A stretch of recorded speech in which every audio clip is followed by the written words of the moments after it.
Okay, let's get started. Good afternoon, everybody. It won't be as entertaining as last week, but we'll try to fumble through it. I do want to announce, number one, the governor's task force on modernizing the foundation formula. He asked for 2 House members. I've asked Representative Marlene Terry from St. Louis and Representative Ed Lewis to be the House's representation, and they both accepted. I think they will do a fantastic job in terms of modernizing the foundation formula. Representative Ed Lewis has worked in education his entire career as an educator, and Representative Marlene Terry was the first African-American woman to be on the Riverview Gardens School Board and has had a passion for education, which will carry through into her new role in this position. So I'm very happy to offer those names as the House's representation. I do want to say something about the Chiefs and the Royals. As a Kansas Cityan and Jackson Countyan, I want to keep the Royals and the Chiefs in Missouri. Next week, County Legislator Manny Abarca and Sean Smith will be here, and maybe some others, and we do plan to meet with the governor and the House and Senate leadership to discuss the plans going forward. What I can tell you is I think the time is running out. I think it is time for a plan and a course of action. And I do want to reiterate, I do think this is going to be something that has to happen at the county first, and then the state to come in. I would liken it to building a house. The Jackson County piece of it is the foundation and the walls. We need to have that before we start talking about windows and curtains. So I have talked with Manny Abarca and Sean Smith this week and just reiterated, I think Jackson County will need to decide whether they want to support this venture, or will they have an empty parking lot or empty stadiums, which is not free. It costs a lot of money to maintain stadiums that are empty, and it costs a lot of money to tear down stadiums that are empty. So I hope next week we can meet. I'm grateful for the governor and the Senate leadership for being there, and I hope we can kind of sort of come up with a plan going forward about what we have to do. So that will be next Wednesday morning that we'll all meet. I do want to give a little schedule of bills next week. Next week is going to be all about our families. I think we talked on January 8th that the Missouri House of Representatives is going to be about families, and next week is going to highlight our efforts to that regard. We will have House Bill 243 on Monday. That's the marriage or divorce while pregnant bill. And I will be the first person to recognize Representative Ashley Aune. That was her bill from last year, and I think she deserves a lot of credit and recognition for bringing it to the fore. And it's her bill that we'll be having, and I think it's one that we should pass. We will also then work on child care as promised. There's House Bill 850 that will be carried by Representative Wendy Hausman, and then I expect the House Bill 269 to be moved out of rules today, and we could take that up on Tuesday. Jim Murphy has a bill, House Bill 121. That's the incubators for abandoned babies. We'll take that bill up. House Bill 236, we'll take that bill up as well, sponsored by Representative Gallick, that seeks to protect minors from online inappropriate material. Hearing aids, House Bill 177 will be on the calendar. And then House Bill 810, sponsored by Representative Baker, naming highway after his daughter and son-in-law. Again, highlighting our commitment to families. And then I do expect that we will third read House Joint Resolution 23. That's the elected assessor in Jackson County. That's the schedule for next week. This week we passed the piece of legislation that we said was our number one priority in the House, Senate, and the governor. The crime bill that we passed today. Happy to stand with Representative Christ here after passage. We'll be happy to answer any questions that you guys have, and then I'd like for these gentlemen to speak as well. So on the foundation formula, do you have a any principles that you're asking these House members to uphold? Any particular points that you think that you'd like to see changes in the formula?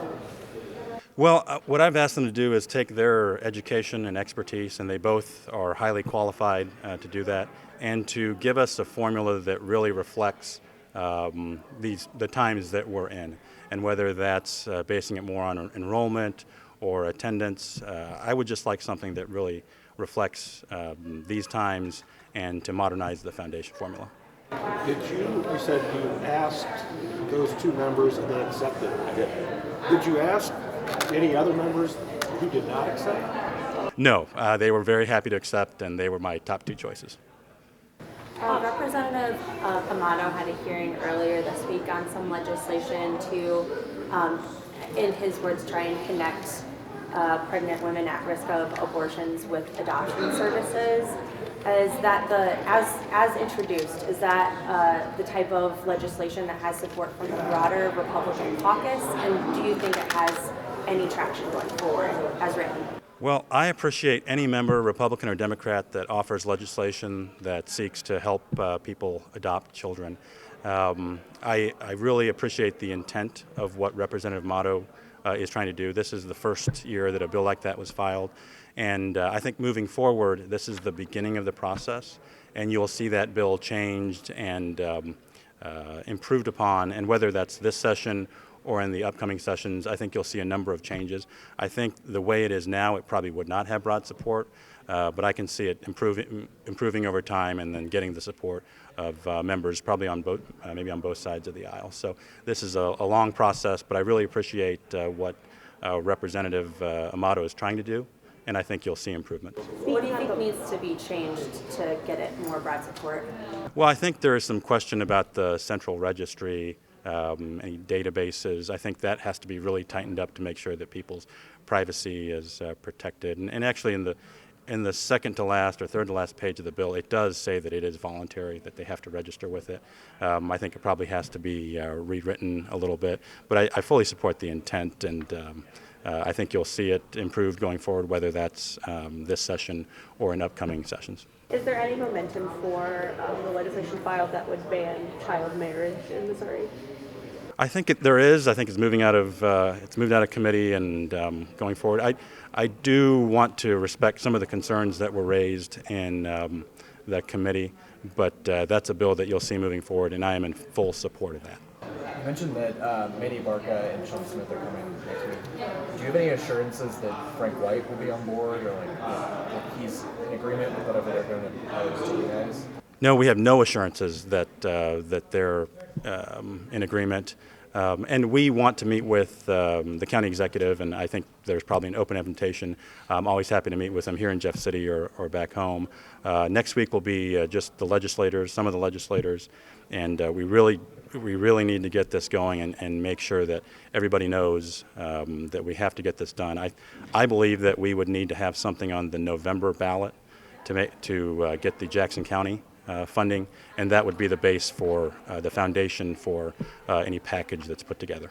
Did you guys ask for this meeting, or did they ask for it? We asked for it, or I asked for it, and I know Councilperson Abarca and Sean Smith very well, and they were very receptive to coming down, and I hope we have a productive discussion. What do you support and not support in the local planning and state planning? Well, I think if we're going to realistically keep the Kansas City Chiefs, which I want to do, I think we will need to approve some sort of public funding. What number that is, that can be discussed. But to keep the teams, I think there will need to be some public investment.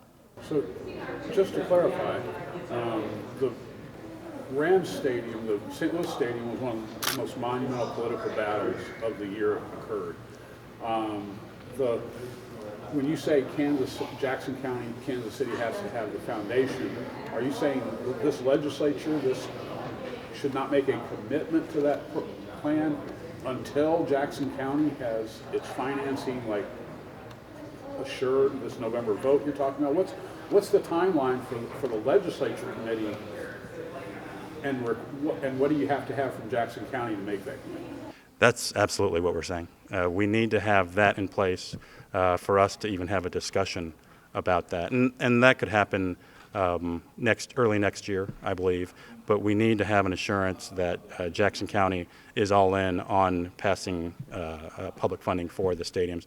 Otherwise, there's no need to have any other discussions at the state level because, as you know, it would be very hard to pass a measure. I think we could do it, but there's no need to have that discussion without knowing that Jackson County is in on this as well. So you're committing to help, but not committing to anything specific until they've come back and said, this is what we've got.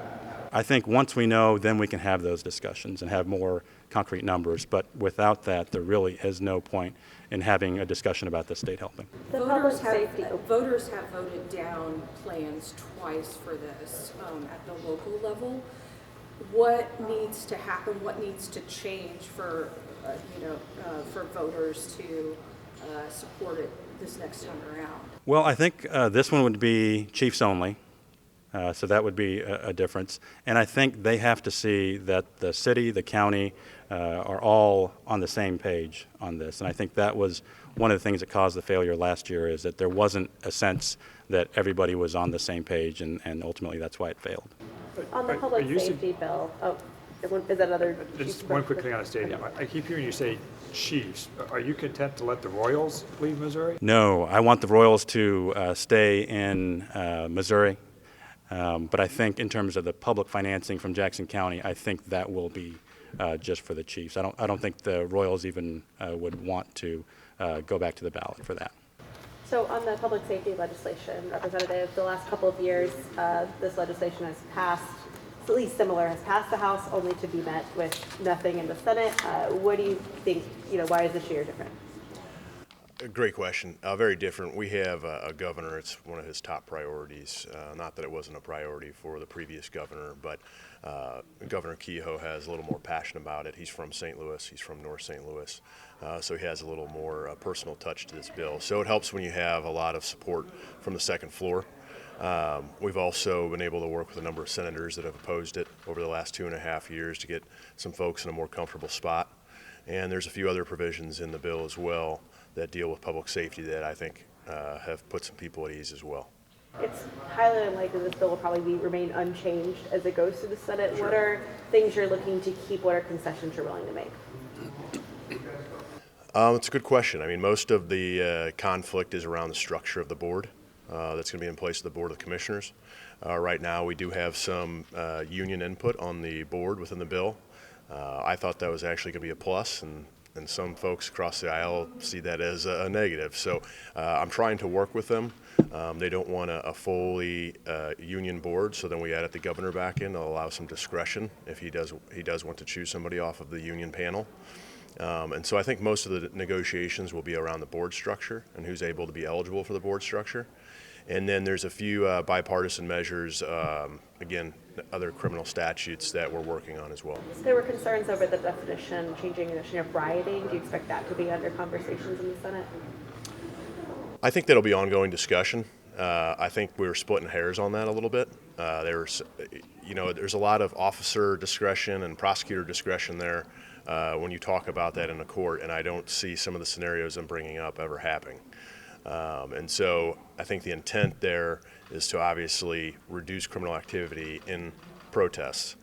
We are all for the First Amendment in protesting, but when you break the law and turn it into a riot, that's really what we're trying to eliminate. Why isn't the police takeover, why isn't it racist and a white power grab? There's nothing about race in this bill. We filed this bill, or I shouldn't say we, I wasn't in the legislature, but this bill was filed under Lyda Crusen's regime, who is a white female mayor, obviously. This has nothing to do with race at all. So I know they like to go down that avenue, some path, and I actually think the representative that filed it in the Lyda Crusen era was an African-American rep, if I recall. And so, again, this has nothing to do with race. It's about putting a foundation back into a police department that's been decimated and is an economic driver for our entire state. I believe one of the things in the crime bill, one of the other provisions would require police to check the immigration status of people that are arrested and then report that to the state. What would you envision the state doing with that data? So the bill doesn't say you are required to check the immigration status. If you do collect the immigration status, it is now a requirement to put it in the crime data that you deliver to the state, if that makes sense. And what would the state do with that data? Well, again, we have data in the state right now around child trafficking, immigration. We have a number of people using our interstate system and the logistics for criminal activity. And whether you look at certain stats on Google or wherever you get it, we're always in the top 5, top 10 of these horrific crimes. And so we want real data on what's being trafficked through our states, and illegal immigration is part of that. So we're trying to gather the best data we can to properly assess that and deal with it. Would it be part of the police traffic stop reports to the Attorney General? I'm sorry? Would it be part of the police traffic stops reports to the Attorney General? No, again, you're only collecting illegal immigration data if they don't have ID or they have suspicion for fraudulent ID.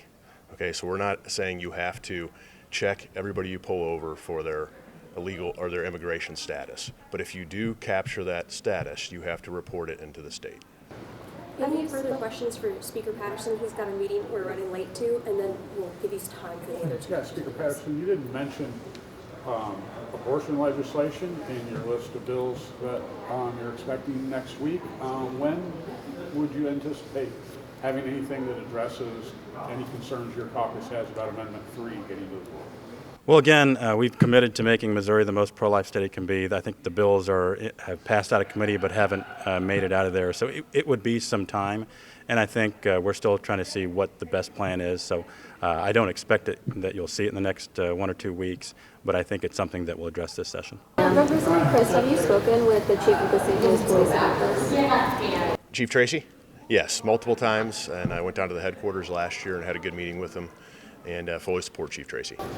What were those conversations like when you brought up this? Or... They were learning conversations. He wanted to understand why I filed the bill and why I have belief in the bill, and I wanted to understand why he was opposing the bill, and we had some really good, robust conversations.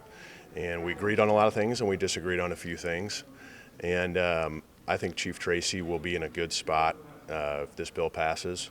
I think he believes he'll be in a good spot too. Again, he's just never been in an environment where he has a state board of commissioners, and so being under a mayoral control or more city control is what he's been used to his whole life. So I think most of his opposition just comes from that, and then there's the other element that the biggest opposition of this bill is obviously the mayor of St. Louis, who's his boss. So it's a difficult spot for him, but I completely respect how he's handling the crime situation in St. Louis. Correct me if I'm wrong, the legislature does allow the board to remove the police chief, correct? So is there concerns that if he's opposing the bill, that puts his job in jeopardy? No, you're correct. They will. The board will run the police department, and that's going to be up to the Board of Commissioners to handle. I don't think I think he's done it in a respectful way, and he's done a good job to where the new Board of Commissioners, when they're put in place, will analyze that. And I think the governor would put a good board in place that are reasonable commissioners. And so I don't think his job's in jeopardy with a police board, but it will be their full ability to do that if they'd like to.